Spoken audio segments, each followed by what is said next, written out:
हाँ जी भैया। सो आपने कैसे स्टार्ट किया ये कॉफी का सीन, और वो भी सैक होता क्या है? शैक वैसे तो झोपड़ी को बोलते हैं, हाँ। इसका लिटरल ट्रांसलेशन, लेकिन धीरे धीरे एक इसका अब्रंच ये है कि एक इनफॉर्मल प्लेस। तो ऐसे एक अब झोपड़ी नहीं हो गया, अब जैसे बोलते हैं कि पिज्ज़ा हट, अब पिज्ज़ा की झोपड़ी में तो नहीं जा रहे हैं, तो एक इनफॉर्मल प्लेस है जहाँ लोग मिल सकते हैं। तो करीब 15 एक साल पहले 2007 में हमने सोचा था एक ऐसी जगह बनाएंगे जहाँ पे एक इनफॉर्मल प्लेस हो, जहाँ कॉफ़ी पी जा सके, किताबें पढ़ी जा सके, और म्यूजिशियंस, इंडिपेंडेंट म्यूजिशियंस आके म्यूजिक करें। लेकिन वो हमसे हो नहीं पाया। मेरा जो पार्टनर था वो बाहर चला गया, वहाँ सेटल कर गया, मैं अपने काम में बिजी हो गया। लेकिन कॉफ़ी में मेरी रुचि बनी रही दो काम से। एक तो ये कल्चरल फिनोमेना है, जैसे कि अगर किताबों में आप पढ़ो तो करीब 15वीं शताब्दी में कॉन्स्टेंटिनोपल में शुरू हुआ, और वहाँ पे सारे जो रिवोल्यूशनरी हैं या लेखक हैं, बुद्धिजीवी हैं, सब कॉफ़ी के आसपास ही। आपने कभी नहीं सुना होगा बियर पी के कोई किताब की बात कर रहा होगा, लेकिन कॉफ़ी पी के हमेशा किताब, थॉट। तो वो था कि ऐसी कोई जगह हम भी बनाएं, बाहर देखा था। प्लस हमारे देश में भी बहुत पुराना एक कल्चर है कॉफ़ी का, जो कॉफ़ी हाउसेज है। ये मध्य प्रदेश की कोऑपरेटिव है, मध्य प्रदेश साउथ की, करीब 400 कैफेज चलाते हैं ये आप देखो तो करीब स्टारबक्स के बराबर बड़े हैं, और ज़्यादा, और ये फैले हुए हैं, 1950 के आसपास से चल रहे हैं। और इसके साथ मेरा ये था कि और मुझे शौक भी हो गया था कॉफ़ी सीखने का। अच्छा। हाँ, और हमारे देश में कॉफ़ी होती भी है, हम लोग दुनिया के 6 लार्जेस्ट कॉफ़ी प्रोड्यूसर भी हैं। और अगर कोई भी बेंगलोर गया है या चेन्नई गया है तो वहाँ उसने अच्छी कॉफ़ी पी है, अच्छा साउथ इंडियन खाने के साथ फिल्टर कॉफ़ी। तो सब मिला के ये था ही करते हैं, और करने के जब सोचा तो फिर कर नहीं पाए। फिर एक दोस्त थे, उन्होंने एक कैफ़े शुरुआत की थी हौज खास विलेज में, वो भी ऐसे एक गांव है पुराना। हाँ, तो वहाँ पे उन्होंने कुंजुम ट्रैवल कैफ़े शुरू किया। तो उसका कॉफ़ी का सेटअप मैंने ही किया था सारा कुछ 3-4 महीने चलाया, और फिर मैं बाहर आ गया क्योंकि मुझे अपना काम भी करना था, और थोड़ा सा वो कुछ अलग तरीके से करना चाहते थे। फिर मैं अपने काम में व्यस्त हो गया, और मैं एक वर्कशॉप किया करता था, इसका नाम था कॉफ़ी सत्संग, in good company of coffee. और सत्संग हमारे यहाँ आप बोलो तो लोगों को कुछ समझाने की जरूरत नहीं है, बस कॉफ़ी सामने लगा दिया तो लोगों को एकदम समझ में आ गया, अच्छा कॉफ़ी होगी और अच्छे लोग होंगे। तो वो करीब मैंने 50 कुछ इवेंट्स किए, उसमें काफ़ी लोगों से मुलाकात हुई। जैसे ये रवि है, पहले रवि किसी और, अच्छा, हाय ब्रो, रवि, हाँ, तो रवि हमारे साथ तभी एक छोटे सा बच्चा होता था, क्लास 8-9 से निकला था। अच्छा। मेरे एक दोस्त के यहाँ ये कॉफ़ी सीखने जाते थे, तो ये भी उस इवेंट में आए थे उनके साथ। अच्छा। तो पहली बार इनसे भी तभी मुलाकात हुई, करीब 15 साल पहले। ऐसे ही तमाम दोस्त मिले। फिर धीरे धीरे टाइम बीत गया, और मैंने अपनी एजेंसी बंद की। और एजेंसी बंद करने के बाद मुझे लगा कि यार अब नया क्या करें, तो मैंने स्मॉल बिजनेसेस के बारे में लिखने लगा। छोटे बिजनेसेस, बूटस्ट्रैप बिजनेसेस इनको कहते हैं, जो आदमी अपने पैसे से चलाता है, या माँ पिताजी के हेल्प से, दोस्तों के हेल्प से। इसमें आपको फंडिंग नहीं मिलती, बैंक पैसा नहीं देता, सरकार पैसा नहीं देती, जो आपकी जमा पूंजी है उससे चलाते हैं। और शाहपुर जाट में अगर आप देखोगे तो ज़्यादातर बिजनेस, करीब 100% बिजनेस ऐसे ही है, जो लोग अपनी जमा पूंजी से चला रहे हैं, जैसे आपका भी है, या बाहर लोग खड़े हैं उनका है। तो मैं उनके बारे में लिखता था, और मैं मार्केटियर हूँ, मार्केटिंग के बारे में जानता हूँ, तो मार्केटिंग कैसे की जाए, कैसे लोगों को बुलाया जाए। तो मेरे छोटे भाई ने, जो खुद एक फिल्म मेकर भी हैं, उन्होंने हमारे बिजनेस पे ही एक डॉक्यूमेंट्री भी बनाई थी पहले। अच्छा। जो उनका यही कहना था कि सारा पैसा जो है स्टार्टअप्स को जाता है, कट कॉपी पेस्ट जिनके आइडियाज़ हैं, विदेश से एक आइडिया उठाया और उसको कॉपी किया, उसको वीसी से पैसा लेके चलाया जा रहा है। जैसे पेटीएम अलीपे का कॉपी है, ऐसे कई सारे ही तमाम बिजनेसेस ऐसे ही। तो मुझे था कि यार मैं भी उनके बारे में लिखूं, कि वो उनके बारे में कोई लिखता नहीं है, उनके बारे में कोई बोलता नहीं है। तो उसी बीच में मेरे छोटे भाई ने बोला, भैया तुम क्यों नहीं अपना एक ऐसा ही बिजनेस कर लेते हो, तुम लिख भी रहे हो। और मुझे बात भी चमक गई, और कॉफ़ी के बारे में जानकारी थी। तो मैंने उस काम को धीरे धीरे शुरू किया। एक रोस्टिंग मशीन ली, जो आपको दिखाई, उस पर रोस्टिंग शुरू की। फिर करीब 2022 में मैं शाहपुर जाट वापस आ गया। मैं पहले भी यहीं रहता था, एक जगह ली छोटी सी, वहाँ रोस्टिंग की धीरे धीरे, 1 लोग को, फिर 2 लोग को। क्योंकि काम ये नहीं था कि बस कॉफ़ी बना के बेच दो, मतलब मन से बनाओ, स्वाद अच्छा होना चाहिए, और जो लोकल बिजनेसेस हैं, बूटस्ट्रैप बिजनेसेस हैं, उनकी कहानी भी कही जाए।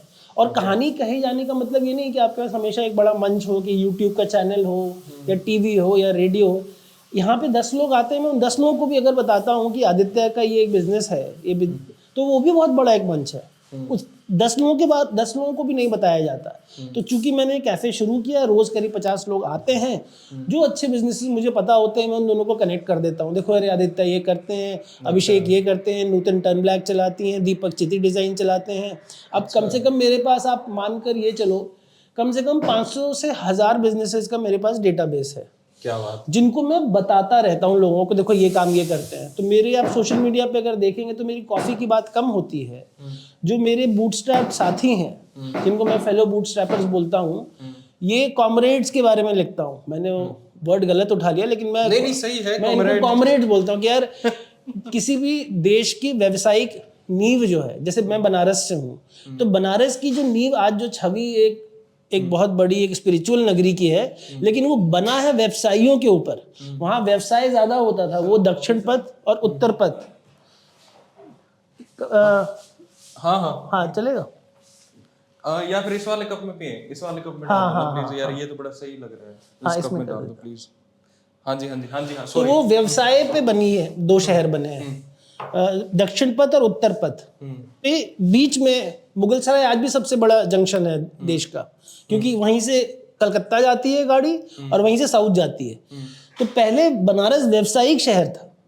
वहां पे जब लोगों ने पैसा, छोटे छोटे बिजनेसेस से पैसा कमाया, तब मंदिर बने, मस्जिद बने, गिरजाघर बने, और तब वहां पे बुद्ध भी आए, क्योंकि वहीं पैसा था। अगर उनको अपना धर्म फैलाना था तो पैसा वहीं के व्यापारी देते। तो कोई भी जो इकोनॉमी की नींव है वो छोटे व्यापारियों पे बनती है। अरब में भी ऐसे ही हुआ, अरब देशों में भी। और जब तक उनके व्यवसाय स्ट्रांग थे तब तक विदेशी नहीं आते थे, जब वो कमजोर हो गए तो वो बाहर से आ गए। तो हमारे देश में या तो पीएसयू बनाया जाता है, नेहरू का एक विजन था, अच्छा विजन था, और हमारे नए मोदी का विजन है कि बड़े बड़े बिजनेसेस को पैसा दिया जाए, वो भी अच्छा विजन है, वो भी अच्छा विजन है। लेकिन इसके बीच की जो खाई है वो छोटे बिजनेसेस पूरी करते हैं। अच्छा। जितने भी आपके छोटे शहर देश के हैं वो व्यवसायियों पे ही बने हैं। तो शाहपुर जाट भी ऐसा ही एक जगह है जो ये करीब 1000 साल पुराना, तो गांव ही इसको लगभग बोला जाता है। 800 साल, हाँ 1200, हाँ। तो पहले अब कई कहानियां, एक किंवदंती ऐसी है कि पहले से यहाँ पे खलजी का फोर्ट था, बाहर से फिर लोग आए वहां से, तो यहाँ पे, हाँ, तो वो उनकी कहानी बोलते हैं कि वो खलजी ने मंगोल्स को 2 बार जो है हराया, उनके सर गाड़ दिए, गाड़ के किला बनाया, उसको सिरी का किला बोल दिया। फिर बाहर से गांव वाले आ गए। तो आज भी जिस मोहल्ले में हम बात कर रहे हैं, इस मोहल्ले को बोला जाता है महल वाला मोहल्ला। अच्छा। शाहपुर जाट का, क्योंकि यहाँ पे जो शाहपुर जाट में भी सबसे पैसे वाले चौधरी होते थे वो यहीं रहते थे। अच्छा, ये चौधरी दिलीप करके एक, तो मैं लोकल लोगों से ही बात करता हूँ, इनसे भी पूछिएगा कि आप यहाँ के रहने वाले, बोलते नहीं जी हम तो मध्य प्रदेश के रहने वाले, जबकि 1000 साल पहले आए हैं। लेकिन बात ऐसे करते हैं कि कल ही आए हैं। दिल्ली की एक खासियत भी है ना, कुछ इंद्री है बल्लभगढ़ के पास, वहां से हाँ, कुछ वहां से, कुछ यहाँ से। तो वो था कि मुझे लगा शुरू करते हैं, कहानी बोलते हैं और हिस्ट्री को भी साथ में लेके चलते हैं। आजकल इतना कूल बन गया है कॉफी हाउस को रन करना कि आप केवल विदेश की बात करते हैं। अच्छा। अब इस जगह पे अगर आप एक बार सोचो तो 800 सालों से लोग जिंदा हैं, गांव चल रहे हैं, यहाँ व्यवसाय भी चलते होंगे, कोई कुछ काम करता हो, कोई कुछ काम करता होगा। तो उनकी कहानी बताना और ऐसे व्यवसायियों को, बूटस्ट्रैपर्स को साथ में लेके आना और उनके साथ उठना बैठना, अच्छा, एक अच्छा कल्चर देता है। ओके, ये आपका एम था। सो जैसे आपने बात करी कॉन्स्टेंटिनोपल की, और वो 1475 के आसपास में वहाँ पे कॉफी हाउसेज स्टार्ट हुए, और जैसे आपने बताया कि वहाँ पे लोग आर्टिस्ट, स्टोरी टेलर, मर्चेंट्स, ये सारे बैठते थे। ज्यादा तो मर्चेंट्स ने ही वो किया, और धीरे धीरे क्या सीन हुआ कि वहाँ पे लोग बोलने लगे कि भाई ये स्कूल ऑफ विजडम है ये जगह, यहाँ पे आपको मतलब अलग अलग थॉट के लोग मिलते हैं, यहाँ पे डिसेंट भी मिलता है। तो वहां से जैसे अलग अलग देशों में कैसे पहुंची कॉफी, यूरोप में, क्योंकि वो तो सारा का सारा अरब का एरिया था, जो आपका आज का इस्तांबुल है, यमन है, ये सारा। हाँ, तो वैसे देखिए इस्लामिक वर्ल्ड का बहुत बड़ा हाथ है कॉफी को विश्व में फैलाने का। और कोई भी देखें तो आर्ट फॉर्म को, म्यूजिक को, पोएट्री का, केमिस्ट्री का देखेंगे तो स्पेन ने करीब करीब सारा ज्ञान ही उठा लिया था। मूर्स जो कहते थे, सारा इस्लामिक ज्ञान जो है उठा के फिर वो आगे। और इस्लामिक लोगों में एक अच्छी बात होती थी कि वो जहाँ से ज्ञान लेते थे उनका नाम बोल देते थे। जैसे हमारे नंबर को बोलते हैं इंडियन नंबर्स बोला जाता है, ऐसे ही वो हमारे इमली को भी मेरे हिंद बोलते हैं। टैमरिंड का मतलब भी। तो हाँ टेमरिन, हाँ। तो वैसे कॉफी की शुरुआत इथोपिया से हुई है। वहाँ पे जंगलों में आज भी कई प्रकार की कॉफियां पाई जाती हैं। उनमें से 2 पौधे उठाए गए। जैसे आम अगर आप ले लो, आम कम से कम 50 तरीके का आम है, लेकिन हम लोग कोई लंगड़ा खाता है, कोई दशहरी खाता है, कोई अल्फोंसो खाता है। तो कॉफी में भी इस तरह से अन्य प्रकार के वहाँ पे पौधे हैं। तो उसमें से 2 पौधों को उठाया गया, एक अरेबिका, एक रोबस्ता, तीसरा लिबेरिका भी उगता है। इन तीनों को धीरे धीरे लोग लेके जाने लगे। सबसे पहले खेती शुरू हुई यमन में, कमर्शियल खेती। यमन ऊंचाई पे भी है और वो मक्का के रास्ते में भी है। तो वहाँ से कॉफ़ी खेती होके आपके अरब देश में फैली। वहाँ के पोर्ट को आज भी मोका बोला जाता है, जिसको हम लोग कई बार ड्रिंक बना के पीते भी हैं। मोका एक पोर्ट का नाम है। अच्छा, मोका पोर्ट का नाम। हाँ, तो यमन आता है करीब करीब अफ्रीका में। लेकिन अफ्रीका अगर आप देखेंगे तो अफ्रीका और एक वहाँ पे जगह है जो अफ्रीका और एशिया एकदम जुड़ता है। यहाँ पे अरब की खाड़ी है। आपकी कॉफी है तो सही, अच्छी है। Sorry to interrupt. तो वहाँ से कॉफ़ी मक्का अरब के देशों में गई, अरब के देशों से वो सीरिया में गई, सीरिया से टर्की में गई जो कॉन्स्टेंटिनोपल है, फिर वहाँ से यूरोप में गई। और एक रास्ता लोग बोलते हैं, अब उसमें कितनी सच्चाई है पता नहीं, कि पहले कॉफ़ी इंडिया आई। एक कहानी है कि बाबा बुदान एक जो है वो अपने साथ कुछ कॉफ़ियों को चुरा के ले आए देश में, और उन्होंने यहाँ पे कॉफ़ी उगवाई। फिर यहाँ से अंग्रेज़ों ने बाकी अन्य देशों में भेजी। इस कहानी में उतना दम नहीं है, क्योंकि हमने खोजने की कोशिश की एक बार। और हमारे कॉफ़ी जो लवर्स हैं उनके लिए क्या है कि बाबा बुदान की गुफा जाना मतलब मक्का जाना है, या एक तीर्थ पे जाना, कि भाई यहीं से कॉफ़ी आई पूरे देश में। अब मैं और मेरे दोस्त गए, हमने एक छोटा प्रोजेक्ट का नाम दिया था कापी प्रोजेक्ट। जरा देखें भाई, बाबा की गुफा में जाएं। वहाँ गए तो अन्य जो लोकल लोग हैं बाबा के बारे में पता ही नहीं। वहीं पे एक और किसी भगवान दत्तात्रेय की मूर्ति लगी है, उसकी पूजा हो रही है। और हम पूछने की कोशिश कर रहे हैं तो हमें बड़ा अजीब सा लगा कि सारी कहानी इस कॉफ़ी से शुरुआत होती है और बाबा का नाम ही यहाँ कोई नहीं जानता, बल्कि हमें कहीं और पहुँचा दिया पहले किसी ने। अच्छा। फिर हमने जब पूछताछ शुरू की, अब इसमें कितनी सच्चाई हमें नहीं पता, तो मेरा और मेरे दोस्त के रिसर्च का अनुमान ये लगा, मेरा फिर अनुमान ये लगता है कि इन जनरल कॉलोनियल पावर्स क्या करते थे कि जो 2 लोगों के बीच में ढूंढ के 2 किसी समूह को पकड़ते थे और उनके बीच में विभाजन करते थे, वरना वो रूल करना मुश्किल है। तो हमारे यहाँ 2 समूह उनको मोटा मोटा, क्योंकि हमारे यहाँ तो भाषाएं इतनी हैं, इतने कल्चर हैं, आप किसके बीच में करें। उनको मोटा मोटी समझ में आया कि हिंदू एक शब्द निकालते हैं और एक शब्द निकाला जाए मुसलमान, कि 2। और उस समय तक तो हम लोग पंथी हैं, हम लोग हिंदू जो कहलाते हैं, हम अपने अपने पंथ को फॉलो करते हैं। कोई वैष्णव धर्म, वैष्णव पंथी है, कोई कबीर पंथी है। तो उन्होंने एक कहानी बनाई, क्योंकि उन्होंने इसके पहले चाय भी चुराई थी चाइना से। चाइना से पहले चाय चुराई गई, वो यॉर्कशायर लेके गए, वहाँ बहुत महंगी थी चाय उगानी।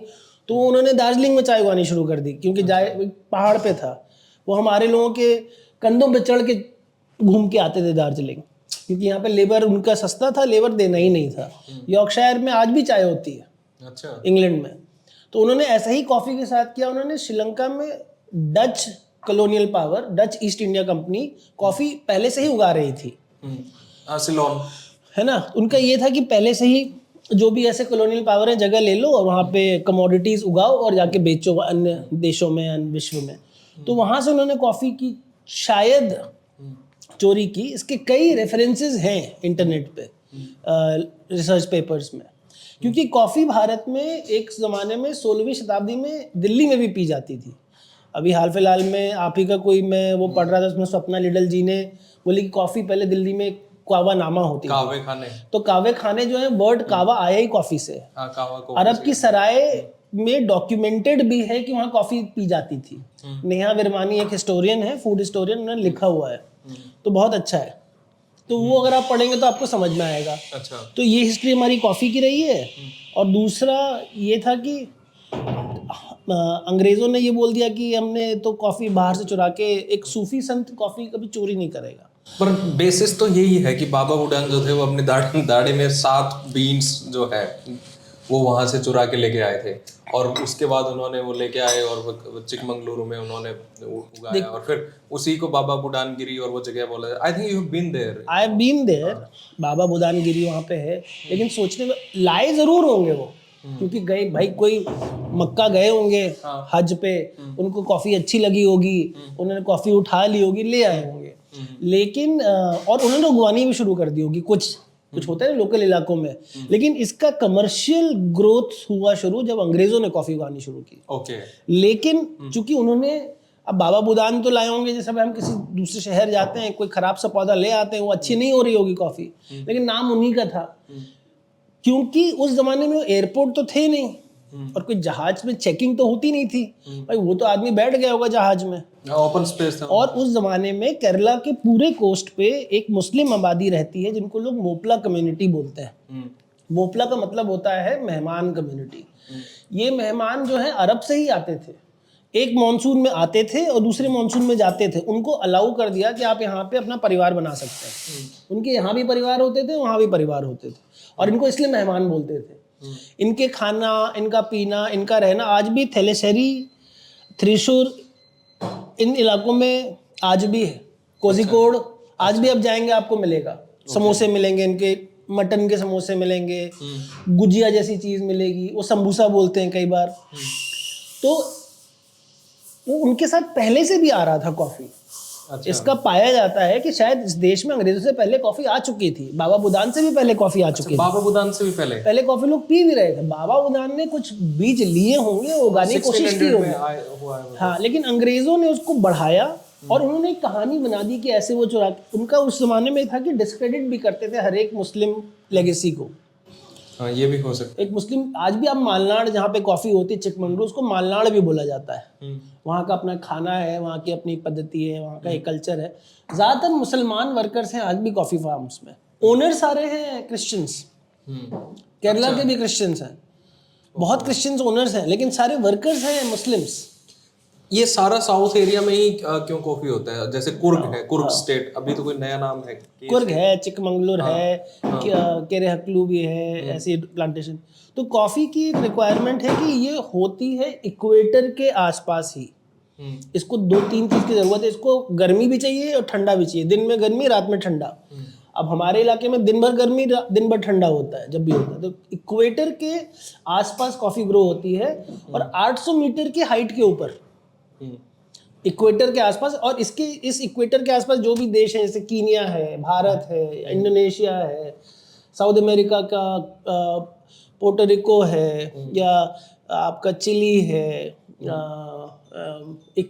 कहते हैं, ग्वाटेमाला है, कोलंबिया है, ये सब देश अब इक्वेटर के आसपास के देश हैं। और 800 मीटर से लेके करीब करीब 2000 मीटर तक कॉफी होती है। तो जितना ऊपर जाएंगे कॉफी उतनी अच्छी हो जाती है। जैसे शिलोंग का संतरा, पहाड़ों का संतरा ज्यादा टेस्टी होता है, नागपुर का उतना टेस्टी नहीं होता क्योंकि वो पहाड़ों पे उगता है। तो कॉफी का ग्रोथ यही है। अच्छा, आपने जो 2 बताए थे, एक तो रेबेका बताया था और दूसरा कौन सा? अरेबिका बताया था, रोबस्ता बताया था और लिबेरिका बताया। इनमें क्या डिफरेंस होता है? तो अरेबिका जो है वो ज्यादा मीठी बोलते हैं, और हाँ, रोबस्ता ज्यादा हार्श होती है, ज्यादा कड़वी होती है। लिबेरिका इन दोनों के बीच में होती है। अच्छा। और अरेबिका जो है उसमें जल्दी बीमारी पकड़ लेती है और रोबस्ता में बीमारी कम पकड़ती है, और वो नीचे हाइट पे भी ज्यादा आराम से हो जाता है। अरेबिका को थोड़ी हाइट तो चाहिए ही चाहिए। तो जितनी ज्यादा कड़वी उतनी ज्यादा अच्छी मानी जाती है कॉफी? नहीं, कड़वा तो आपका हर खाना है। हमारे मुख्य चार फ्लेवर्स हैं, एक कड़वा, एक मीठा, एक खट्टा और एक नमकीन। अगर इन चारों का बैलेंस सही नहीं होता किसी खाने में, तो आप बोलते हैं बहुत कड़वा है, बहुत मीठा है, बहुत खट्टा है, बहुत नमक है। तो कॉफी में भी ये 4 फ्लेवर है। अच्छा। अगर सही मात्रा में कड़वा, जैसे बियर का कड़वाहट आपको अच्छा लगता है लेकिन करेला की कड़वाहट आपको अच्छी नहीं लगती है, तो गुड बिटर बैड बिटर बोलते हैं। तो कॉफी में गुड बिटर का अंश है, थोड़ा सा बिटर है, वो आपको स्वाद में अच्छा लगेगा, लेकिन बहुत ज्यादा कड़वा जाए तो आप नहीं पी सकते फिर। अच्छा, ये सीन है। हाँ। तो जैसे मेरे को वो जगह याद आ रही है कि 9th सेंचुरी का जो इथियोपिया है, जिसमें कलाड़ी जो शेफर्ड था और जिसकी कहानी बताई जाती है, लेजेंड्स हैं जिसके बारे में कि वो अपनी बकरियां चरा रहा था, घूम रहा था। तो बड़ी शांत बकरियां थी उसकी। तो एक बार उसने देखा कि उसकी बकरियां बड़ी कूद रही हैं, नाच रही हैं। तो उसने देखा कि इन्होंने खाया क्या है। तो वहां पे उसने जाके प्लांट्स देखे रेड बेरीज के। तो उसने सोचा कि मैं भी इसको टेस्ट करके देखता हूँ। तो जब उसने टेस्ट करके देखे तो वो भी थोड़ा सा एनर्जेटिक हो गया और वो भी नाचने कूदने लग गया। तो कुछ मंक्स वहां से गुजर रहे थे। तो ये जो स्टोरीज है, ये लेजेंड्स है। आप देखोगे तो ऐसी जो भी कहानियां खाने के अराउंड होती हैं, तो उसको एक लीनियर ये कहना है कि हम लोग इंसानों को कहानियों में चीज़ें समझ में ज़्यादा जल्दी आती हैं कि कहानी है। तो जैसे ये कहानी एक है इसकी कि ऐसे ही चाय की कहानी है, जो एक वो था सन्यासी, उसको नींद आ रही थी तो गलती से चाय गिर गई पानी में उबलते हुए, उसने पी ली तो उसकी नींद चली गई। तो अगर आप कहानी में नहीं कोई चीज़ दिखाते हैं, जैसे रामायण की कहानी में आपको पता लग जाता है कि अच्छा क्या है बुरा क्या है, उस कहानी के द्वारा आपको एक इंसान में क्या क्या अच्छी विशेषता होनी चाहिए, क्या खराबी है, आपको पता लग गया, आप याद कर पाते हैं। बकरी तो बिना कुछ खाए ही उछल रही होती है, अगर आप देखें तो घास भी खिला दो तो बकरी उछल रही है। अब हम घास तो नहीं उबाल के पी रहे हैं, लेकिन एक कहानी बन गई कि उसने कॉफ़ी खाई। लेकिन कॉफ़ी में जिस चीज़ की बात की जा रही है, कैफीन जो है, वो जब तक पकाएंगे नहीं कैफीन नहीं निकलता है। अच्छा। अब वो कच्चा आप खा लेंगे तो नहीं होगा, कच्ची कॉफ़ी रखी आप खाइए, आपको कुछ नहीं होगा। अच्छा। हाँ, लेकिन वो एक अच्छी किंवदंतियाँ मान के चलनी चाहिए, मतलब आपको जितना विश्वास, आधा विश्वास और आधा क्वेश्चनिंग करना। लेकिन हाँ, बोलते हैं कि कल्दी जो, प्लीज़ मैम प्लीज़ रवि से पूछ के पैकेट दे दो बेटा, है ना, it's okay. No it's okay. तो कल्दी जो थे वो बोलते थे चरवाहे थे, या बकरी का नाम था कल्दी, उसने खाई, वो झूमने लगी, उनको समझ में आया। वैसे आज भी आप देखेंगे तो हमारे पास एक कॉफ़ी ब्रूइंग इक्विपमेंट रखा हुआ है, वो मिट्टी का, वो इथियोपियन है, वो करीब 800 सालों से कॉफ़ी उसी में बनती है वहाँ पे। अच्छा। वो इथियोपियन इक्विपमेंट है, लकड़ी, वो मिट्टी से बना हुआ है। ओके। और उसके जो जस्ट बगल में है वो, उसके बगल में है, वो कहलाता है वैकपॉट साइफन। उसमें वो नीचे पानी रहता है, उसको ऑन करते हैं तो फिर पानी ऊपर चला जाता है, वैक्यूम से फिर वो नीचे आता है तो फिल्टर हो जाता है। तो वो इथियोपियन तरीके से आज भी होता है वहाँ पे। तो दूसरा है कि इंडियन मॉनसून कॉफ़ी होती है। हाँ, तो ये इंडियन मॉनसून कॉफ़ी, इसका क्या सीन है? इसको बोलते हैं कि ये बेस्ट मानी जाती है कि भाई मॉनसून का टाइम जो होता है इंडियन मॉनसून कॉफ़ी, इसमें ये है कि इसको बहुत अच्छा माना जाता है। यहाँ पे सबसे ज़्यादा बारिश होती है तब वो निकलती है। तो ये इंडियन मॉनसून कॉफ़ी होती कौन सी, क्या है इसके पीछे का रीज़न? तो क्या था कि जब हमारे यहाँ कॉफ़ियाँ होने लग गई तो कॉफ़ी यहाँ से बोट पे डाल के अंग्रेज़ जो है लंदन भेजते थे, और यहाँ से वहाँ ट्रैवल करने में वो मॉनसून के समय में जाती थी, क्योंकि उस समय हवा भी ज़्यादा रहती है, तो वो उसका मॉइस्चर ले लेती थी कॉफ़ी बीन्स, और उसका साइज़, अब कोई चीज़ मॉइस्चर लेती है तो बढ़ जाता है, तो वो फूल जाती थी।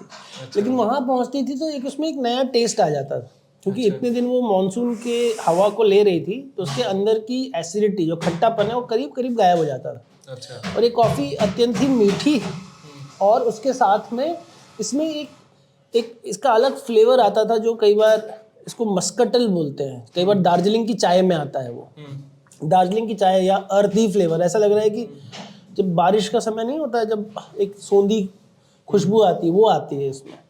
तो लोगों को बहुत अलग है इसमें स्वाद आया।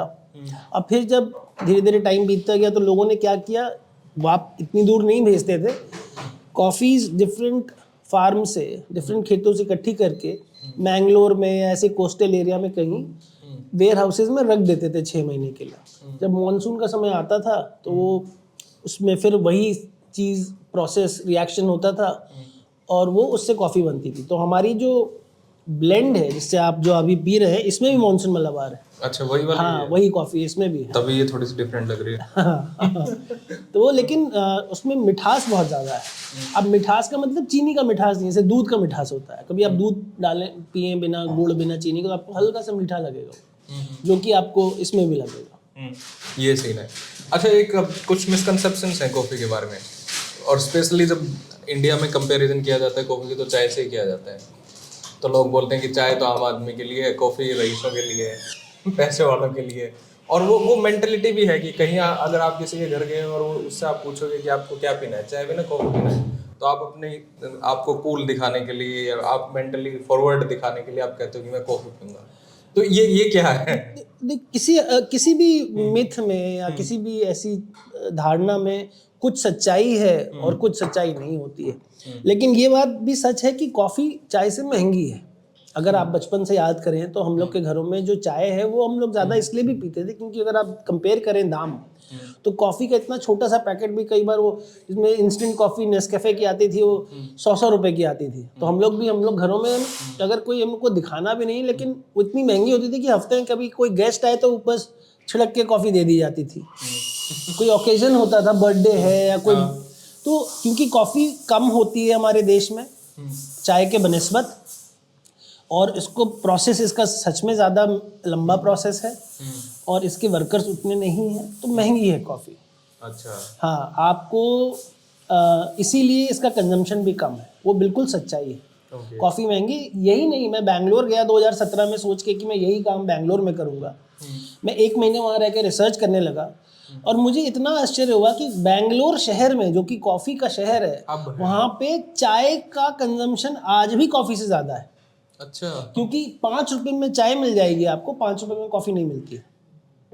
हर छोटे पान के दुकान पे, हर छोटे बिस्किट की दुकान पे, हर छोटे आपके किराने के दुकान पे चाय पड़ी हुई, थर्मस में बन के आती है, आप लेते हैं 5 रुपए में चाय पी लेते हैं आपको। लेकिन कॉफ़ी का जो इंडियन कल्चर है, जो ब्राह्मण कम्युनिटी जो था वो अंग्रेज़ों के साथ काम करता था, उनको वो कॉफ़ी पीने का मन हुआ, उन्होंने अपना एक फ़िल्टर कॉफ़ी जैसा इजाद किया स्टील का, जो देसी फ़िल्टर कहलाता है, और उन्होंने कॉफ़ी पीनी शुरू की।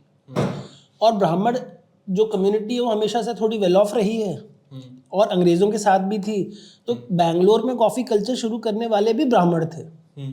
और गलत है सही, ये एक्सक्लूजनरी कम्युनिटी रही है कि भाई हम ही पियेंगे, हम ही अपना बनाएंगे, तो बल्कि ब्राह्मण कॉफ़ी बार करके बहुत फेमस कॉफ़ी जगह है बना वहाँ पे बैंगलोर, जहाँ इडली भी बहुत अच्छी है इनकी। अच्छा। और ये सब वेजिटेरियन देते हैं। MTR भी ऐसी ब्राह्मण कम्युनिटी से लोग बोलते हैं इसमें।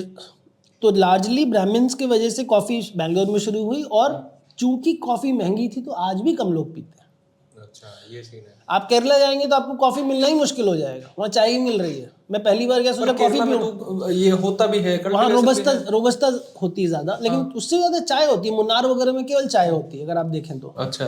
तो अब केरला में मैं गया, मैं अच्छी कॉफ़ी पीऊँगा, कॉफ़ी मांगा तो कॉफ़ी मिले ही ना, और चाय जब मांगो आपको अच्छी चाय मिल जाती है।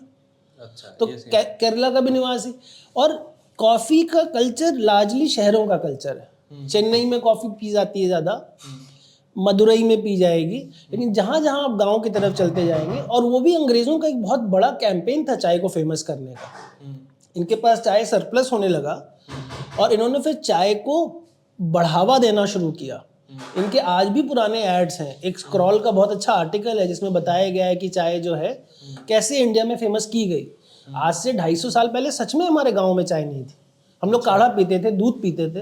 भाई चाय तो कहीं बाहर से ही तो आई है, ऑब्वियसली बाहर से आई है। हम लोग काढ़ा पीने वाले, दूध पीने वाले, गुड़ डाल के पीने वाले लोग थे। तो अंग्रेजों ने फेमस किया है चाय। ये करीब 150-200 साल पुराना ही 150 साल पुराना कल्चर है ये चाय का। अच्छा, ये फैला है गाँव में हमारे, फैलाया गया है। वरना चाय खराब मानी जाती थी। आप भी बड़े हो रहे होंगे तो बड़े बूढ़े चाय नहीं पीते हरियाणा में तो पहले नहीं पीते थे, बोलते थे कि आर्य समाज वगैरह का वहाँ हाँ, इन्फ्लुएंस रहा है, तो वो लोग भी मानते थे कि भाई नहीं चाय नहीं पीनी अब चाहिए। तो आम हो गई है। अब तो बच्चे भी पी रहे हैं चाय, पहले नहीं। obviously। पहले हमें मना किया था कि चाय नहीं पियो, बड़े हो गए तो चाय पियोगे। अच्छा भैया, मुझे एक बात बताओ। 1 मिनट का ब्रेक ले सकते हैं बस, उनका सामान ले लूं बस। तो मैं आपसे पूछने वाला था, जैसे हम बात कर रहे थे कि एक तो फिल्टर कॉफी होती है और एक नॉर्मल रेगुलर कॉफी होती है, तो डिफरेंस क्या होता है इसमें? ये समझ ही नहीं आता फिल्टर में और इसमें क्या डिफरेंस है। पर कई बार तो फिल्टर कॉफी ज्यादा टेस्टी लगती है मेरे को। तो देखिए, स्वाद तो ऐसी चीज है जो आपको अच्छा लगे, चीज में आ जाए वही स्वाद है। हाँ। कोई खाना ऊपर नीचे बोलने वाले बोलते हैं, उसको उतने ही नमक के साथ लेना चाहिए। लेकिन कॉफ़ी का जो मुख्य जो स्वाद आता है वो गर्म पानी के कांटेक्ट से आता है। करीब 100 डिग्री के आसपास जब पानी और कॉफ़ी कांटेक्ट में आता है तो उसके अंदर के कंपाउंड्स बाहर निकल के आते हैं। यही सेम चीज़ चाय में होती है, यही सेम चीज़ अगर आप अदरक और गर्म पानी करेंगे तो काढ़े में होगी, यही सेम चीज़ आपके मसालों में भी होती है, सूप में भी। तो देखोगे तो आप सेम प्रोसेस है। तो जितनी अब कॉफ़ी एक एग्रीकल्चरल प्रोड्यूस है, ठीक है, खेती का सामान है। गेहूं अच्छा भी होता है और गेहूं खराब भी होता है। अब हरियाणा में बहुत बड़े बड़े क्रशर्स हैं और पॉलिश वाले मिल्स हैं जिसमें मिल लगे हैं जो चावल बहुत अच्छे होते हैं और सारे जो उनके एक्सपोर्ट होते हैं, और चावल ख़राब भी होता है। लेकिन आप ख़राब चावल से भी टेस्टी खाना बना सकते हैं, ख़राब गेहूं से भी टेस्टी बना सकते हैं। जो सब्जी थोड़ी ख़राब हो गई, गल गई, उससे भी स्वादिष्ट बनाई जा सकती है, और महंगी सब्जी से भी स्वादिष्ट बनाया जाता है। तो कॉफ़ी भी वही चीज़ है। अगर आप बहुत अच्छी कॉफ़ी लेंगे तो जाहिर सी बात है उससे ज़्यादा टेस्टी बनेगा। लेकिन ये रूल नहीं है कि अगर आप कॉफ़ी सस्ती खरीद ली तो उससे टेस्टी नहीं बनेगा। तो उसके तरीके हैं। जितना आप महंगी चाय पत्ती लेंगे, आपको उसमें दूध भी नहीं डालना, चीनी भी नहीं डालना, अदरक भी नहीं डालना, वैसे ही अच्छा स्वाद आएगा। कॉफ़ी भी वैसे ही, हम जैसे बहुत अच्छे फार्म से कॉफ़ी लेते हैं, इसमें कुछ ऐड करने की ज़रूरत नहीं होती है। अब मान लीजिए मेरे पास कमर्शियल ग्रेड की कॉफ़ी है जो एकदम सस्ती कॉफ़ी है, तो उसमें बहुत ज़्यादा स्वाद कॉफ़ी का कम आता है, उसमें डिफेक्ट्स होते हैं। तो उसके लिए फिर हम क्या करते हैं, खूब गाढ़ा दूध लेते हैं, खूब ज़्यादा चीनी डालते हैं। तो फिल्टर कॉफ़ी इसलिए हमें टेस्टी लगती है क्योंकि दूध का स्वाद हमें अच्छा लगता है। हाँ। चाय में भी जो असम की टी, जो सस्ती सबसे चाय होती है, डस्ट जो होते हैं, डस्ट टी बोला जाता है, उसमें इसलिए हमें अदरक और आपको काली मिर्च और मसाले और चीनी और दूध डाल के बनाना पड़ता है, क्योंकि अगर वैसे अगर आप काली चाय पी लेंगे तो आपसे पी नहीं जाएगी। लेकिन वही दार्जिलिंग चाय अगर आप पियेंगे तो बिना कुछ डाले आप पी सकते हैं। अच्छा। तो स्वाद इंसान जो है, जैसे अब निहारी है, हाँ, निहारी जो है, पहले बोला जाता था कि जो वो जानवर का वो पार्ट जो कि अच्छा पार्ट नहीं है, जो जिसमें ज़्यादा मीट नहीं है, उससे निहारी बना देते थे। नल्ली निहारी। और वो कड़ू के तेल में बनाते थे, सरसों के तेल में, क्योंकि भाई सामान कम है। हमारे आज भी जो दलित वर्ग जो है जिस तरह से बचे हुए सामान को टेस्टी बनाता है, आज वही खाना आज ज़्यादा टेस्टी लगता है। भाई अमीर आदमी क्या करेगा, ज़्यादा फैट, ज़्यादा ड्राई फ्रूट ही डाल के खाएगा, ज़रूरी नहीं उससे स्वाद आए। तो स्वाद लाने के लिए तो सब में मेहनत करनी पड़ेगी। आपका कहना सही है, कई बार इसलिए हमें ज़्यादा अच्छी लगती है। उनका बेसिक डिफरेंस क्या है? बेसिक डिफरेंस ये है, बनाने का तरीका है। फिल्टर कॉफ़ी को गर्म पानी के साथ करीब 15 मिनट के लिए छोड़ दिया जाता है और फिल्टर होके नीचे आती है। और जो अन्य कॉफ़ी हैं उसमें, जैसे इसमें हम एस्प्रेसो मशीन यूज़ करते हैं, इसमें करीब हम कॉफ़ी लेते हैं और बहुत ही प्रेशर के साथ गर्म पानी उसमें से निकालते हैं। तो करीब करीब आधे मिनट में सब कुछ बाहर आ जाता है। उसमें 15 मिनट में आता है, इसमें आधा मिनट में। अगर 15 मिनट में आएगा तो ज़्यादा तीता होगा, अगर आप चाय 15 मिनट खौलाएंगे तो ज़्यादा तीती होगी। तीती मतलब? तीती और कड़वी। अच्छा, कड़वी। और ज़्यादा, और ये जो है इसको अगर आप 30 सेकंड में निकाल देंगे तो कम इसमें कैफीन आएगी। कड़वापन कैफीन से आता है, कैफीन की मात्रा से। तो यही अंतर है, इसलिए इसमें ज़्यादा चीनी डालनी पड़ती है, इसमें कम चीनी डालनी पड़ती है। ओके। अच्छा, आप मेरे को ये 3-4 जो चीज़ें जो नॉर्मली हम कैफेज में जाते हैं तो बड़े कंफ्यूज रहते हैं कि मोका, लैटे, एस्प्रेसो, कैपेचिनो ये होते क्या है एक्चुअली में? तो अब और डिफरेंस क्या होता है? जहाँ जहाँ कॉफ़ी पहुँची है ना, तो अब सबके नाम अलग अलग पड़ चुके हैं। तो जब कॉफ़ी इटली पहुँची तो उन लोगों ने ज़्यादातर वहाँ पे एक तो एस्प्रेसो पीना शुरू किया। एस्प्रेसो का इजाद भी इटली में ही हुआ, अच्छा, करीब 1940 के आसपास। और उन्होंने मशीन निकाली, इसमें वैसे लिवर खींचते थे और छोड़ते थे तो पानी निकल के आता था। हमारे पास एग्जैक्टली वैसी ही मशीन है। अच्छा। जो करीब 1940 में जो इजाद हुआ, करीब करीब वैसी ही मशीन है। तो वहाँ पे एस्प्रेसो निकलने लगी। एस्प्रेसो बस काली कॉफ़ी होती है और उसको करीब 14 ग्राम से 18 ग्राम कॉफ़ी से एस्प्रेसो मशीन से निकाला जाता है, जो आधे मिनट में निकलती है। उसको आप केवल ऐसे भी पी सकते हैं और चाहे तो चीनी मिला के लोग पीते हैं। अच्छा, वो एस्प्रेसो हो गई। फिर धीरे धीरे लोगों ने ध्यान दिया कि यार थोड़ा दूध भी मिलाया जा सकता है, क्योंकि दूध तो सबको पूरे विश्व में दूध पिया जाता है। तो उन्होंने जब दूध गर्म करने की कोशिश की तो वहाँ पे समझ में आया उनको कि दूध को अगर 55 डिग्री सेंटीग्रेड से ज़्यादा गर्म करते हैं तो दूध जो है जल जाता है, इसके अंदर की मिठास खत्म हो जाती है। तो उस मिठास को बचाने के लिए उन्होंने उसी टेम्परेचर पे कॉफ़ी मिला के देनी शुरू कर दी।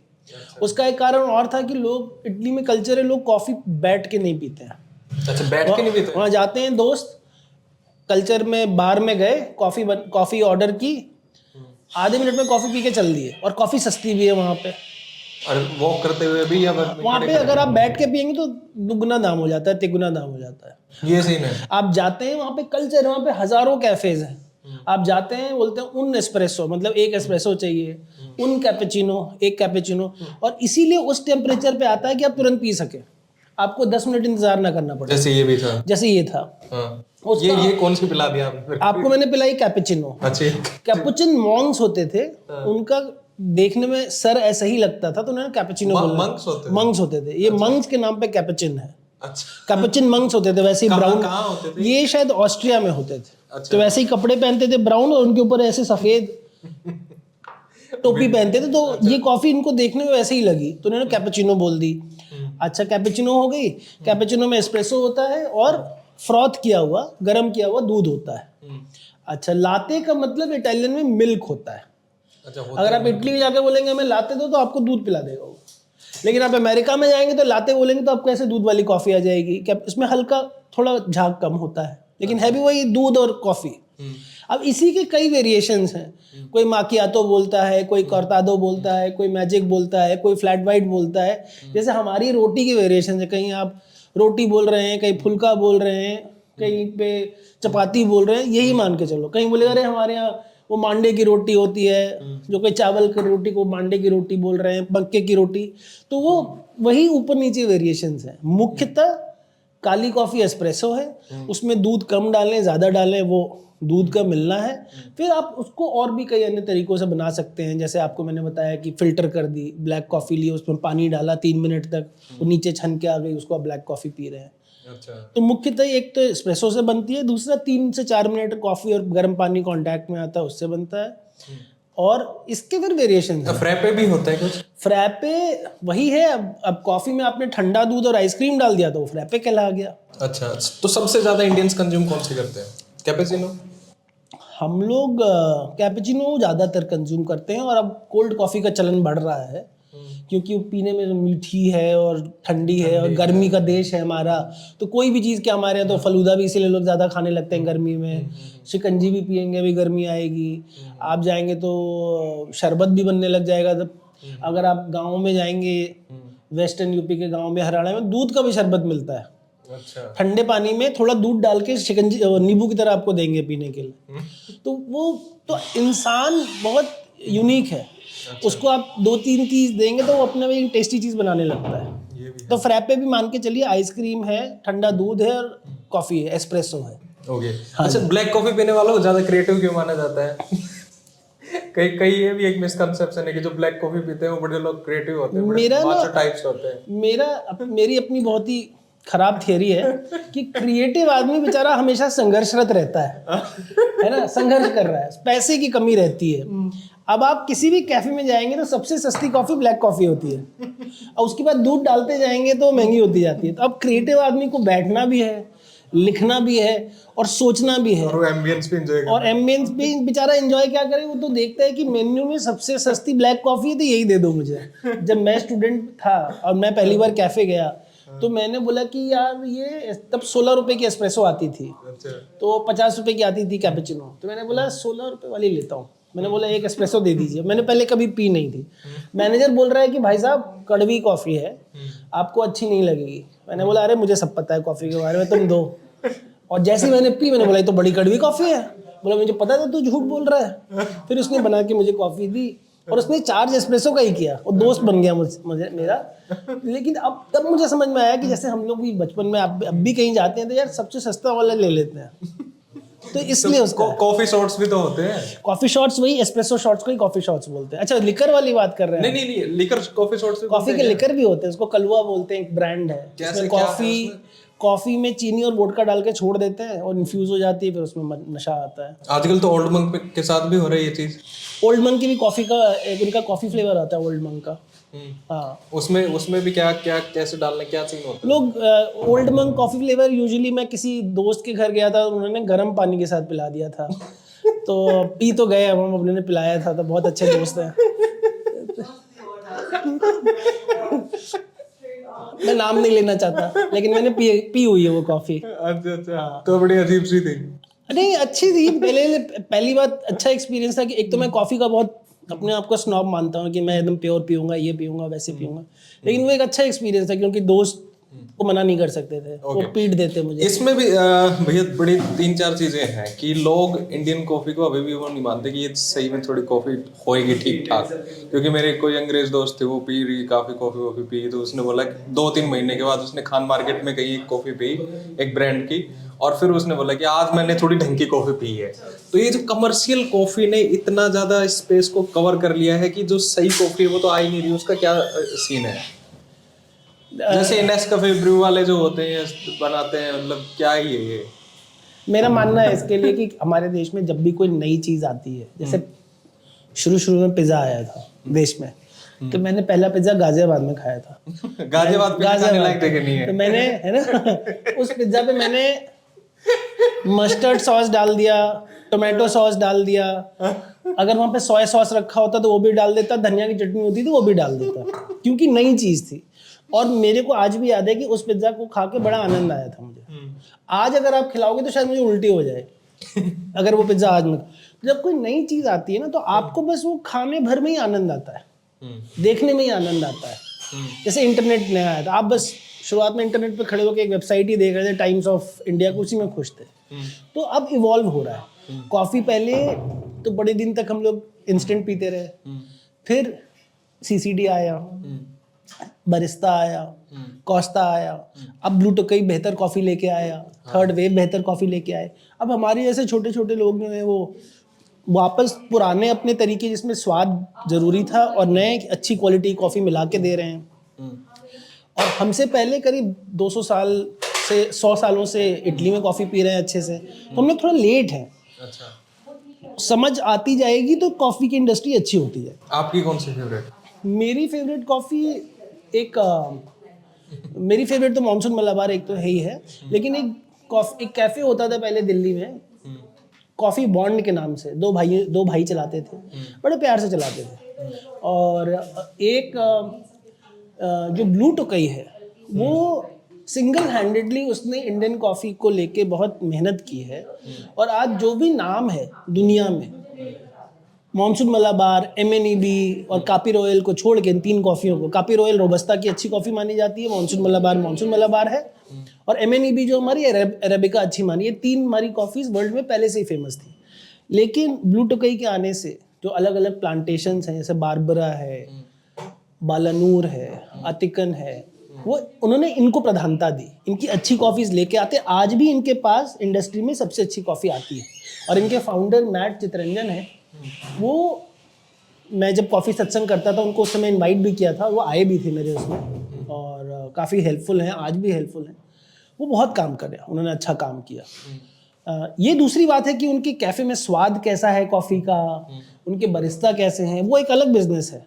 लेकिन इंडियन कॉफ़ी को पहचान दिलाने में सबसे बड़ा हाथ आज के दिन में, पिछले 10 सालों में मैट ने काम किया है, जो ब्लू टोकाई ने किया। तो ब्लू टोकाई ज्यादा तो सही है, थर्ड वेव ज्यादा सही है? ब्लू टोकाई ज़्यादा अच्छी है, क्योंकि वो आज भी अच्छी कॉफ़ी उठाते हैं, जिस प्लांटेशन से उठाते हैं उनको श्रेय देते हैं, उनके बारे में बात करते हैं, और उनके अपने स्टैंडर्ड्स हैं। उनके रोस्टर्स, एक श्रेयस बहुत अच्छे रोस्टर हैं, एक मैम ऑस्ट्रेलिया से आई हैं, वो बैंगलोर में उनकी रोस्टर हैं, और ये दोनों बहुत ही अच्छा काम है। मेरे को वो उनकी जो वियतनाम में इस वाली जो कॉफ़ी है वो मेरे को बहुत सही लगती है। हाँ, तो वियतनाम वाली कॉफ़ी फिर वही है, क्योंकि आप हरियाणा से हैं और मैं यूपी से हूँ, हमें हर चीज़ में चीनी और दूध चाहिए। हाँ, exactly. क्योंकि वो कंडेंस मिल्क डाल देगा आपको कॉफ़ी के, आपको मैं शिकंजी पिलाऊंगा बोले वो अच्छी लगती है मुझे, तो आपको वो दूध और चीनी अच्छी लग रही है, आपको कॉफ़ी नहीं अच्छी लग रही है।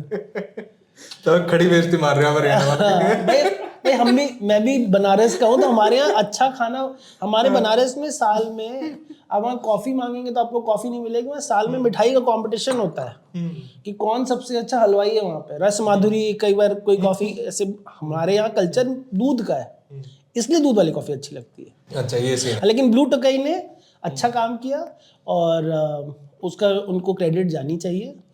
बिजनेस क्या बन रहा है, नहीं बन रहा है, वो दूसरी चीज़ है। खाना कितना टेस्टी दे रहे हैं, नहीं दे रहे हैं, दूसरी चीज़ है। लेकिन केवल ग्रीन कॉफ़ी बीन्स की बात करें तो ब्लू टोकाई और मैट ने पूरे विश्व में ये बात तो जाहिर करवा दी कि इंडिया में केवल कमोडिटी कॉफ़ी नहीं होती है, और हमारे यहाँ स्पेशलिटी ग्रेड की भी कॉफ़ी होती है। ओके। विश्व के लेवल पे हम बहुत अच्छे नहीं हैं, हमसे कोलंबिया कॉफ़ी ज़्यादा अच्छी है, कीनियन, इथियोपियन, सारी कॉफ़ीज अच्छी हैं। हाँ, obviously। क्योंकि ये जैसे आम हमारे सबसे अच्छे हैं, आप कहीं भी उगा लीजिए, लेकिन आम यही सबसे अच्छा है क्योंकि वो मिट्टी से होता है। तो इथियोपिया की मिट्टी ही अलग है, वो इसलिए ज़्यादा बेहतर होता है। ओके, एक सीरियस क्वेश्चन, जैसे आप कॉफ़ी कप जो है वो बेचते हो 300 रुपये, 250 रुपये, 400 रुपये, 600 रुपये का भी है, ये रेगुलर रेट है। जी जी। पर जो कॉफ़ी फार्मर जो है, जो बेचारे मेहनत करते हैं, काम करते हैं, वो हार्डली बेचते हैं अपनी कॉफ़ी 10 रुपये के आसपास में, 10 रुपये, 5 रुपये के आसपास में, एक कॉफ़ी कप के हिसाब से बता रहा हूँ मैं। और वो बिकता है इवेंचुअली जाके एक 5 स्टार में, एक कॉफ़ी हाउस में 400-500 रुपये का। तो ये जो डिस्पैरिटी है, जो मतलब जिन्होंने जो मेहनत करते हैं, जो लोग वो कर रहे हैं, उनको लास्ट एमआरपी पे भी तो हिस्सा मिलना चाहिए थोड़ा बहुत। तो मैं आपके 400 में से तो कुछ तो मेरा हिस्सा मिले। हमारा मानना ये है कि तो आपको मैं पूरे फनल के साथ लेके चलता हूँ भारत के बारे में, विदेशों का उतना मुझे नहीं पता। तो भारत में जैसा होता है कि ज़्यादातर लैंड होल्डिंग कॉफ़ी की बड़े फार्मर्स की है, खासकर वो जहाँ से स्पेशलिटी कॉफ़ी आ रही है। बाकी छोटे फार्मर्स कमोडिटी की तरह बेच देते हैं। तो मूलतः कॉफ़ी की कीमत पर किलोग्राम 300 रुपये से लेके 900 रुपये किलोग्राम तक ली जाती है। ये ग्रीन कॉफ़ी बीन्स की बात कर रहा हूँ। अभी मेरे पास करीब 6 प्रकार की कॉफ़ियाँ हैं। सबसे सस्ती कॉफ़ी 550 रुपये किलो की है और सबसे महंगी कॉफ़ी 900 रुपये किलो की मैंने प्लांटेशन से उठाई है। ठीक है, अब ये सारे प्लांटेशन के जो मालिक हैं, एक एक प्लांटेशन में 500 एकड़, 1500 एकड़, 2000 एकड़ का इनका दायरा है। इनमें कोई भी फार्मर नहीं है, ये सब अच्छे बिजनेसमैन हैं। इनके पास 50 साल, 60 साल, 100 साल से ज़मीनें हैं ये, और इनको आप फार्मर नहीं बोल सकते। विदेश में फार्मर है, किसान गेहूं फार्मर उगा रहा है, लेकिन ज़्यादातर कॉफ़ियाँ जो हम और आप जिसकी बात कर रहे हैं, 5 स्टार कैफ़े, ये केवल प्लांटेशन ओनर से आ रही है। अच्छा। कोई भी ऐसे फार्मर से ये कॉफ़ी नहीं खरीदी जा रही जिसका 5 एकड़ भी ज़्यादा ज़मीन है, 1 एकड़ भी नहीं है लोगों के पास। उनकी तो कॉफ़ी हम आप पी ही नहीं रहे। 30,000 एकड़ के आसपास हुआ करती थी टाटास के पास, 25,000 एकड़ के आसपास हुआ करती थी सीसीडी के पास, उसको एमैलगमेटेड बीन कॉर्पोरेशन कहते हैं। और ऐसे कितने ही जिनके पास 1,500-2,000 एकड़ है। ये बात ज़रूर सच है।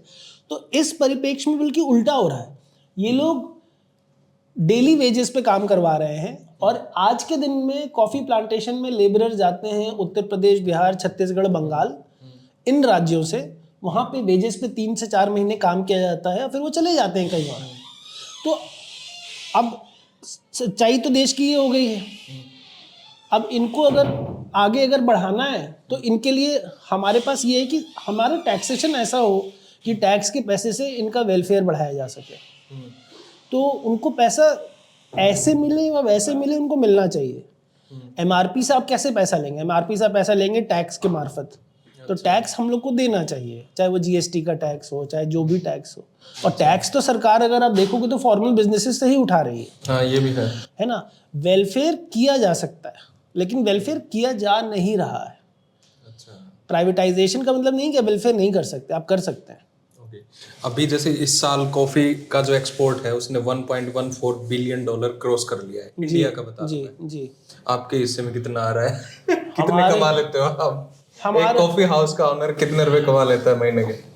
छोटे मतलब बचत की बात करें तो 50,000 तक, 50,000 बचा रहा है अगर महीने में, क्योंकि खर्चे हैं, आपको सैलरीज देनी है, किराया देना है, कॉफ़ी बीन्स का पैसा देना है, दूध का पैसा देना है, खाने का पैसा देना है। और फूड का बिजनेस कहीं भी लॉन्ग टर्म में तभी होता है जब वो एक स्केल पे पहुंच जाए। अगर हम जैसे 30 से 50 कस्टमर रोज केटर करते हैं, हम जब तक 100 कस्टमर पे नहीं पहुंचेंगे तब तक हम पैसा नहीं बचा पाएंगे, क्योंकि मशीन का पैसा देना है, जो उधार लिया है वो देना है। तो बिना स्केल के फूड का बिजनेस प्रॉफिटेबल नहीं होता है। जो स्मॉल नीश बिजनेसेस होते हैं वो हमेशा लॉस मेकिंग होते हैं। अच्छा। तो आज मैं यहाँ हूँ, अगर मैं 2 आउटलेट खोल दूँ, एक स्केल पहुँच जाए, तब जरूर पैसा बचने लगेगा, 5 लाख बचने लगेगा महीने का। तो कब एक्सपेंड कर रहे हो आप? अब ये भी एक प्रॉब्लम है स्मॉल बिजनेस की देश की, कि छोटे बिजनेसेस को, एमएसएमईज को फॉर्मल फाइनेंस मिलना बहुत मुश्किल है। बैंक्स पैसा नहीं दे सकते, वो बोलते हैं लेकिन पैसा नहीं, आपको बोलते हैं कि इसके एवज में कुछ प्रॉपर्टी दीजिए। तो फॉर्मल फाइनेंस देश की अलग प्रॉब्लम है। करीब देश का 80% बैंकिंग सिस्टम 6 या 7 बिजनेस हाउसेस को पैसा देता है। और ये है पेपर्स में है। और हम अपनी जमा पूंजी तो लगा सकते हैं दोस्तों से मांग के, माँ पापा से मांग के, लेकिन कब तक लगाएंगे वो। तो हम कोशिश कर रहे हैं कि अब किसी भी एक नए जुगाड़ से, इसीलिए बिजनेस बनाना देश में मुश्किल इसलिए नहीं कि लोग कर नहीं सकते, हर चीज़ आपके अगेंस्ट है। अगर आप पैसे वाली फैमिली से नहीं आते तो बिजनेस नहीं बना सकते, बहुत कम एग्जाम्पल है। या फिर आप ठेला लगाइए रोड पे, फिर आप वही बचाएंगे 20-25 हज़ार रुपये महीने का। मैं 50,000 बचा रहा हूँ, 20-25 हज़ार बचाएंगे। आप 2 लाख नहीं बचाते महीने में? 2 लाख नहीं बचा सकते आप इस बिजनेस में, क्योंकि आपको स्केल चाहिए। अच्छा, फिर आपको एक्सपेंड करना पड़ेगा, एक्सपैंड करना पड़ेगा। तो वो कितने कस्टमर मुर्गा और अंडे वाले, पहले मुर्गा पर डे के हिसाब से? 30 कस्टमर देखिए मेरे आते हैं, 30 से 50, अच्छे दिन 50, खराब दिन 35। अब उन कस्टमर्स की अगर हम बात करें तो मूलतः 500 रुपये खर्च करते हैं। अगर ये एवरेज है, 30 आए तो 500 खर्च करेंगे, तो आप 10 से 15 हज़ार अगर रोज कमा रहे हैं, अगर कमा पाए, ये अच्छे दिन कमाएंगे आप। जो ब्लू टोकई जैसे बिजनेस हैं, मेरा अनुमान है कि कम से कम रोज वो 50,000 से 1 लाख रुपए कमाते हैं एक कैफे से। और स्टारबक्स उनसे भी 2 गुना 3 गुना ज़्यादा कमाता है, क्योंकि वो लोकेशन पे है, उसके पास पैसा है, कैपिटल इन्वेस्टमेंट है। तो कहाँ तो कोई 5 लाख रुपए कमा रहा है रोज। स्टारबक्स का नाम भी है, क्वालिटी है।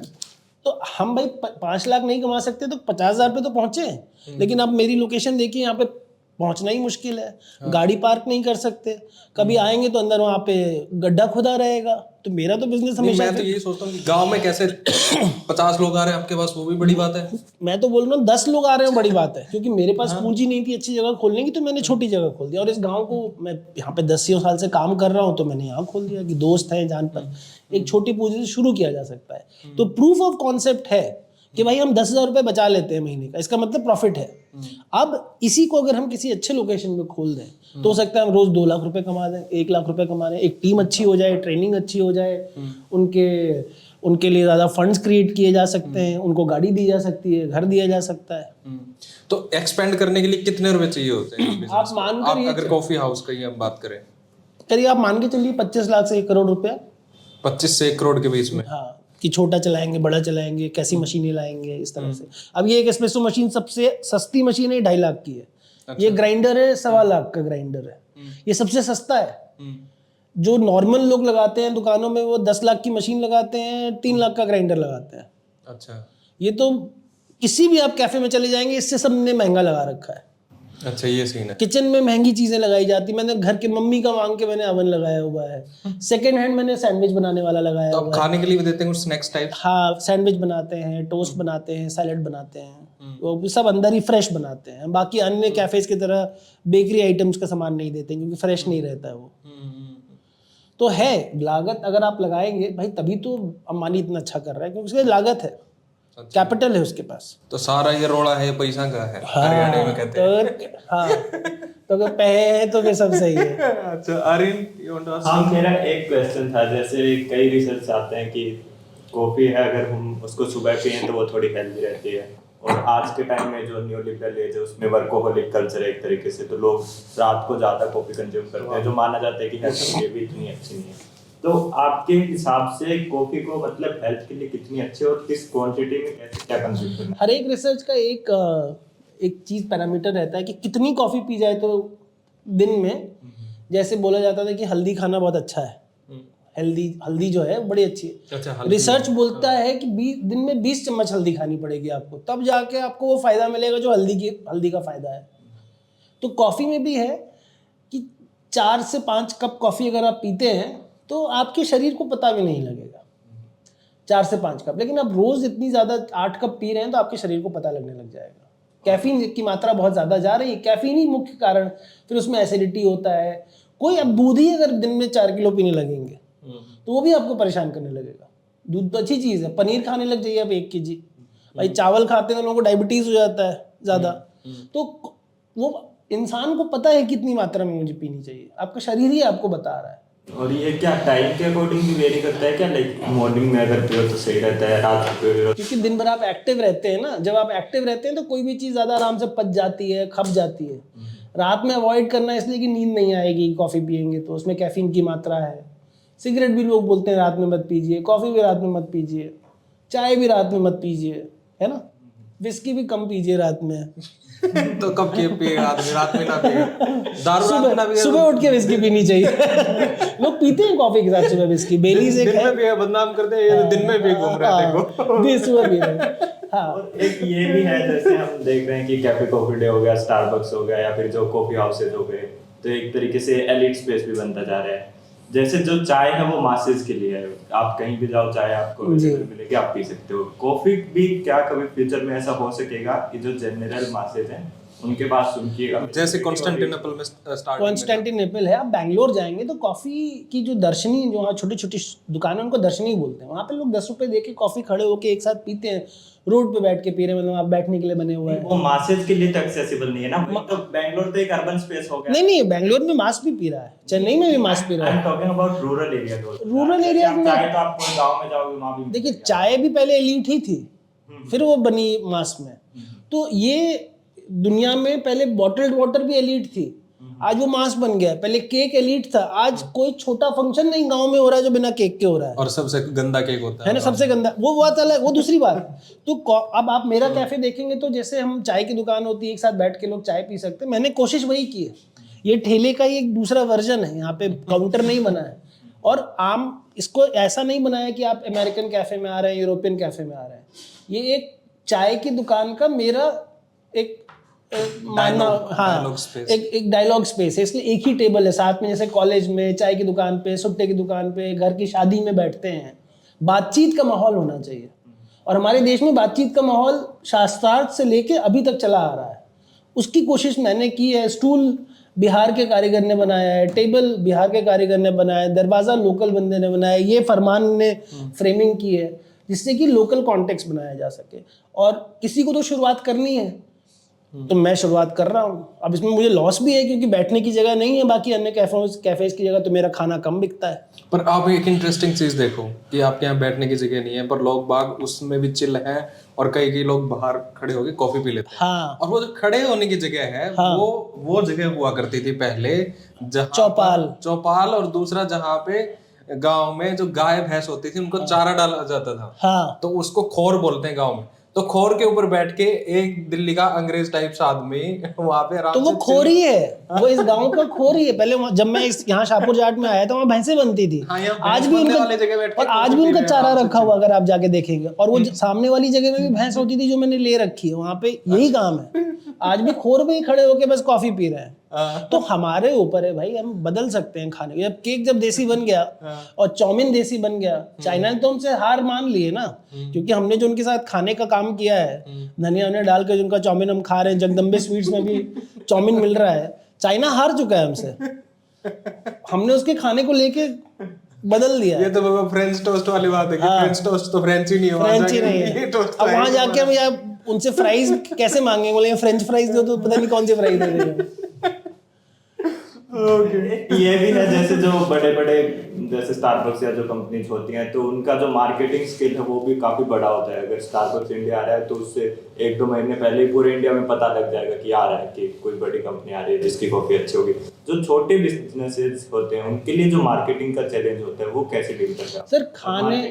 खाने के धंधे में एक ही नियम है जो पुराने समय से चला आ रहा है, स्वादिष्ट और अच्छी क्वालिटी का सामान दो, वर्ड ऑफ माउथ बात फैलती है। आप किसी भी छोले कुलचे के पास, खाने ठेले के पास इसलिए नहीं जाते कि उसने इंस्टाग्राम में ऐड डाला है, आप इसलिए आते हो किसी ने आपके दोस्त ने बताया है। उसकी पूड़ी खा लो, पुरानी दिल्ली का दौलत की चाट खा लो, आप नाम भी नहीं जानते कौन बेच रहा है, वहाँ दही भल्ले कौन बेच रहा है आपको पता भी नहीं, आप चाहते हैं क्योंकि दोस्त ने बोला है।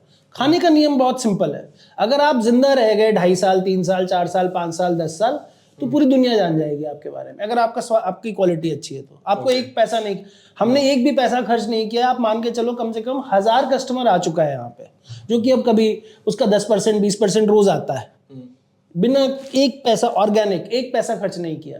अन्य सारे बिजनेसेस ने किया है, मैंने नहीं किया। करते क्यों नहीं हो? क्योंकि खाने का धंधा ऐसा ही है, मेरे पास उतना पैसा भी नहीं है अभी। नहीं, आजकल तो फोन से भी लोग कर लेते हैं, रील बना के छोड़ो। हाँ, वो तो हम थोड़ी जानकारी डालते हैं, लेकिन मैं जानकारी किसकी डालता हूँ? जो बूटस्ट्रैपर है, कोई अच्छा काम कर रहा हो, कोई अच्छा आर्टिस्ट। जैसे आपके बारे में मैंने 3-4 दिन पहले डाला था कि आप क्या काम कर रहे हैं, तो लोगों को पता लगा, लोगों को अच्छा लगता है। तो उससे ये जरूर हो सकता है कि मुझे आज बिक्री ना हो मेरी, 1 महीने बाद बिक्री हो, ये हो सकता है। ये तो है। ओके भैया, देन लास्ट में आप बता दीजिए दिल्ली में कौन सी सबसे सही जगह है कॉफी पीने के लिए। 1 2 3 4 जितने भी आप बताना चाहिए। एक तो आपने बताई, नाम भूल गया, अभी बताया था आपने। हाँ, एक तो आपको मैंने बताया कॉफी बॉन्ड, एक तो है जो नीति बाग और अपने में वाले का भी नाम ले लेना आप। हाँ, हमारा शैक कॉफी कंपनी है जो शाहपुर जाट में है। और कुछ अन्य अच्छी कॉफी की जो दुकानें हैं वो अभी हाल ही में कैफे अमूदम खुला है ग्रीन पार्क में, जहाँ पे बड़ा अच्छा कर्नाटक का खाना और बड़ी अच्छी फिल्टर कॉफी मिलती है। एक बहुत ही पुराना बिजनेस है दिल्ली का, छोटा बिजनेस, देवंस, जो सबसे पहले वहीं पे कॉफी हुआ करती थी जब और कोई कॉफी शॉप नहीं थी। अब वो पसंद आए ना पसंद आए, लेकिन वहाँ जाना अच्छा लगता है, वो एक अच्छी जगह है। और ब्लू टोकई आसपास जाएं तो वहाँ के लोग, आप अच्छी क्वालिटी कॉफ़ी पी सकते हैं। ब्लू टोकई का मैं बहुत बड़ा फ़ैन हूँ। एक और बिजनेस है जो हौस खास में, इसको क्विक ब्राउन फॉक्स कहते हैं, वो भी एक भाई साहब चलाते हैं, 3rd फ्लोर पे है, बड़ी अच्छी कॉफ़ी देते हैं। वहाँ जाके पी सकते हैं। Okay sir, then thank you so much for being with us. Thank you Aditya, बहुत सही लगा आपसे। Thank you so much. Okay भाई, करते हैं इसको कट।